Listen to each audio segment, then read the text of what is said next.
Hello everyone, Moss here again. I wanted to very briefly go over a Kruleboyz list that went 5-0 in Sweden just very recently. This was, and we're also looking at this on Warhammer.com. So if you are interested in looking at lists and reviews, be sure to check out Warhammer.com. It's an amazing resource. They do great work over here. You can also become a member. So that's also really good. So let's look. So this was the first place. Dennis Bengtsson was playing Kruleboyz. Round 1 win versus Maggotkin of Nurgle. Round 2 win against Blades of Corn. Round 3 win against Maw Tribes. Round 4 win against Seraphon. And round 5 win against Tzeentch. So, I mean, it looks like there's, quite a variety here. You got the really sturdy Nurgle and Thunder Lizards. Not a ton of shooting, it looks like, but still, looks pretty good. So we are obviously Kruleboyz. We're playing Grinning Blades because they are the best. The grand strategy is Wa. This is something that I never really went over in my videos, but Wa is a very easy to get grand strategy for our faction. Triumph Indomitable, of course. We have a Swamp Boss Scumdrek, 2 Swamp Kala Shamans, Murknob with Belchabana, and a Kiloboss on Corpse Ripa Vulcha, and Scragrot the Loon King. So here are the Gloomspite Gitz allies. So what's different about this list from like standard? Well, because we're playing the seasonal rules, we're running Murknob with Belchabana.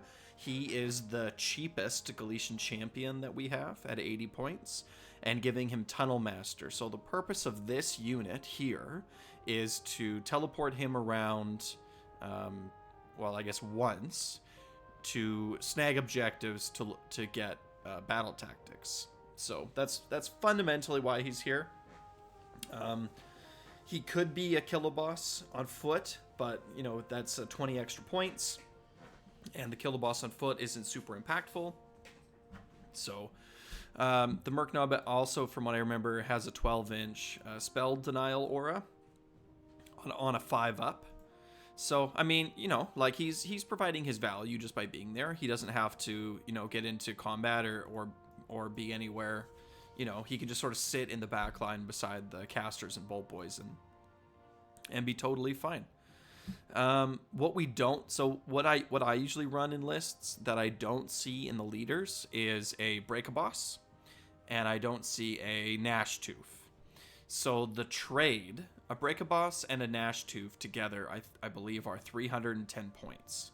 So instead of that 310 points, we're going to see, a 240 of those points be Murknob and a Scragrot. And then the rest of the points we'll see in the list below. My only real concern with this list is that it only has 2 big Wa pieces. So the Vulcha and the Swamp Boss, those are the only 2 that I really see. And that's, that's okay. Like, you can work around that. It just means that your Wa turn isn't going to be as big as it could be otherwise, but you could very well be making up for it with other things. So let's look at this Vulcha. Super sneaky, of course. Arcane Tome, Fasten. He's running Nasty Hex. So this might be based on local meta. You can see that he won against Nurgle in the first round, so I'm sure that Nasty Hex came in handy there. Both Swamp Kala Shamans are running Choking Mist. When I saw this the other day, I thought to myself that, why? Like, that just seems redundant. Like, why wouldn't you take, another spell? And then I thought about it a little bit more, and if you have your 2 Swamp Kala Shamans set up, sort of separated on the board a little bit, then whichever one is closest, right? It's a 24-inch range, and so one of them is going to be casting Choking Mist, and then the other one is casting either Mystic Shield, or is casting what's it called? Summon Boggy Mist. So I played this sort of setup with Swamp Kala Shamans the other day with a friend running 2 Choking Mists, and it was great. It was great. It was like, over here I need to make sure that this side of the board is slowed down, and I was able to do that. So, and then Scragrot the Loon King. Scragrot the Loon King is an awesome ally. He's great. He has a +1 to cast. He has a 5-up ward, and his spell, his one spell that he has is, or like his War Scroll spell is quite good. I can't remember it off the top of my head, so I am just going to look it up really quick. I mean, even though he doesn't bring with him any kind of bonuses, like faction bonuses, right? Like, he carries the Bad Moon around with him in an aura, but that's not going to do anything in this list, obviously. But the other things that he brings with him are great. Once per turn, this unit can issue a command point without a command point being spent, so that's super helpful for us, right? When we have lots of like, we can be a little bit hungry for command points. And I'm wrong, he has a 4-up ward, so he has a 4-up ward, so that's great. So his spell is called Fangs of the Bad Moon. So it has a casting value of 3 and a range of 24. So a casting value of 3 with a +1 to cast means that you know, you're not gonna miss this.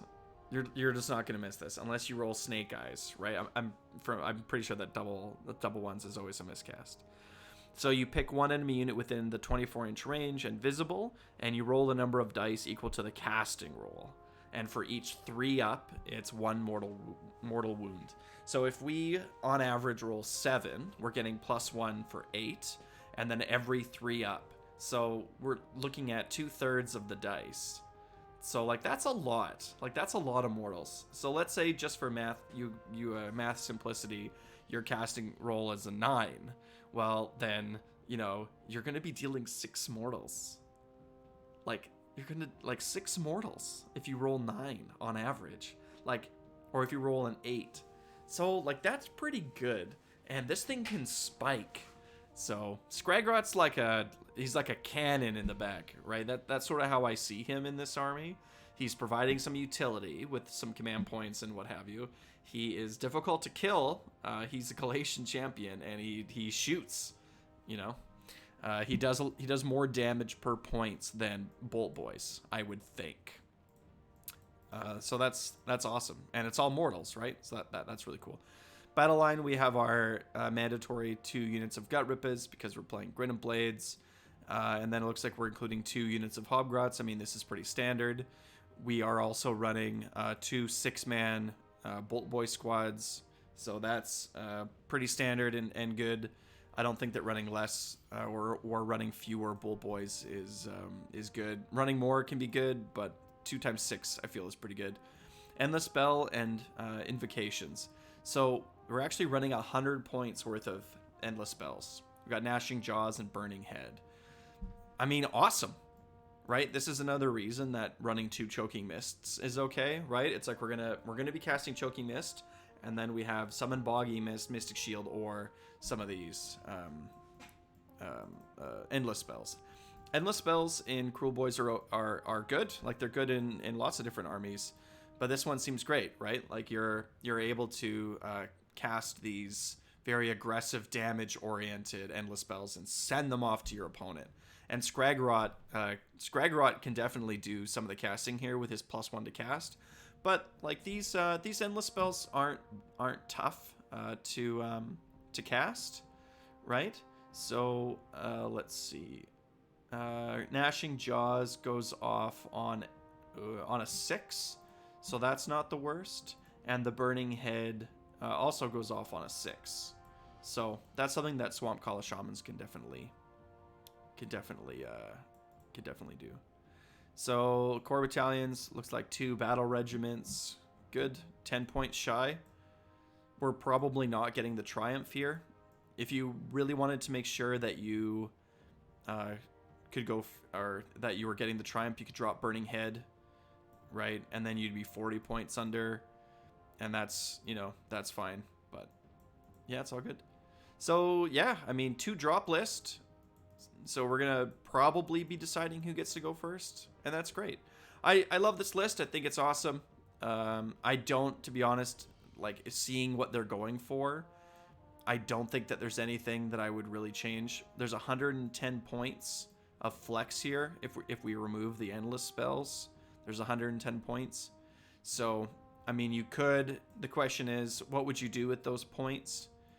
You could remove a unit of Hobgrots for even more points. Or no, yeah, I mean, that's... so that would be like 190 points, and that's Break-a-Boss territory. So you could play around with that if you wanted more meat, or if you wanted a third Wa piece, you could do that. But yeah, I mean, try out, if you're a Kruleboyz player, go get a piece of paper, cut out a little base, and give Scragrot the Loon King a try. I'm very curious to see what happens if you run Scragrot the Loon King and some trolls and some Rockgut Troggoths. I think that combination could be pretty cool as well. I mean, really, you might as well just play Gloomspike Kids, because they're close to the top and we're close to the bottom. So overall, it makes me a little bit sad that our best lists are going to be including allies from other factions, but you know, take the W's where you can. It's also just fun, right? They're both destruction armies, they're allies with each other. So personally, I'm thinking about expanding my collection out into Gloomspike kits. So yeah, I mean, do whatever's fun. All right, thanks for checking this out, and be sure to let me know in the comments below if you want to see more reviews of tournament winning lists.